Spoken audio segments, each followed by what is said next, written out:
Hola, hola, hola! Avui us proposo fer un punt de llibre cantoner especial Sant Jordi. I què millor que fer-lo d'aquest ferotge drac. Voleu saber com es fa? Doncs prepara't, que comencem. Maestro Luis, propuestas educativas para educación primaria. El material que necessitarem és un material molt bàsic. Necessitarem un full, sigui en blanc o sigui de color, és igual, tisores, regla, llapis, pega de barra i goma. Doncs vinga, prepara't que comencem. El primer que farem és, a la cantonada del full, fer un quadrat de 7 centímetres per 7 centímetres. Veieu?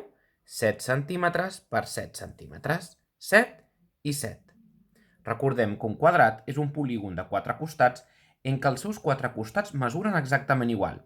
7, 7, 7 i 7 centímetres en el cas d'aquest quadrat que he fet a la cantonada. Vinga, endavant.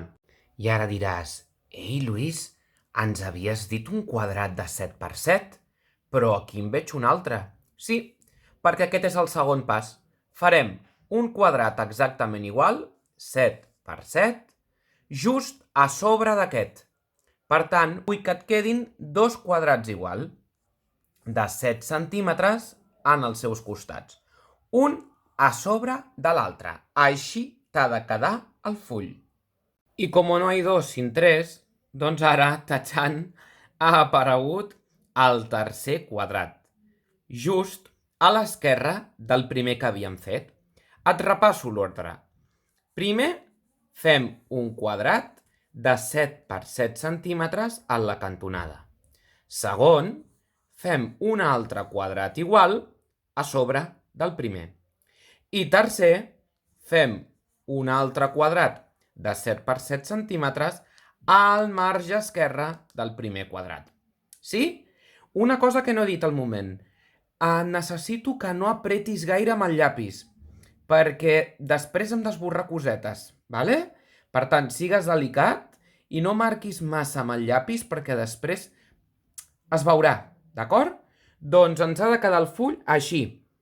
Doncs ara necessito que fem aquesta diagonal, amb el regle, ara la faré millor, i aquesta diagonal també. Vale? Vaig a fer-ho amb regle, fins ara. I aquí ho tenim. Ja hem marcat aquesta diagonal d'aquí i aquesta diagonal d'aquí amb el regle. Doncs ara què toca? Li toca treballar el llapis? De moment no, que descansi una estoneta. Li toca treballar a les tisores. Per on retallarem? Retallarem per la diagonal que hem fet i per aquesta diagonal que hem fet. Per tant, vol dir que amb la goma esborrarem aquest costat i aquest costat. Vaig a fer-ho. Tachant costats esborrats. Doncs ara, amb aquesta figura com si fos un gatet que ens està saludant per la cantonada del full, ara sí, tisores, creies que descansaries? Doncs no, anem a retallar. I ara ja tenim el nostre gatet. O això sembla que sí.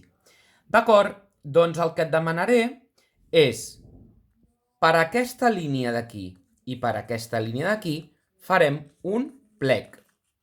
Així. I marquem. Marquem molt bé, I ara, exactament per l'altre costat.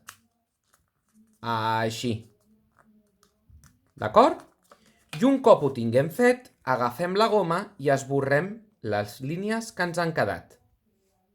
I pràcticament ja tenim la papiroflexia acabada. El que farem serà, aquest costat el plegarem i aquí posarem pega de barra. I quan la tinguem posada, l'enganxarem. Vaig a per la pega. I ja tinc acabat el meu punt de llibre cantoner. Ens ha de quedar així com una butxaca, perquè aquí aniran les pàgines del llibre. El tinc acabat, sí, però jo vull que això sigui un drac. I què toca?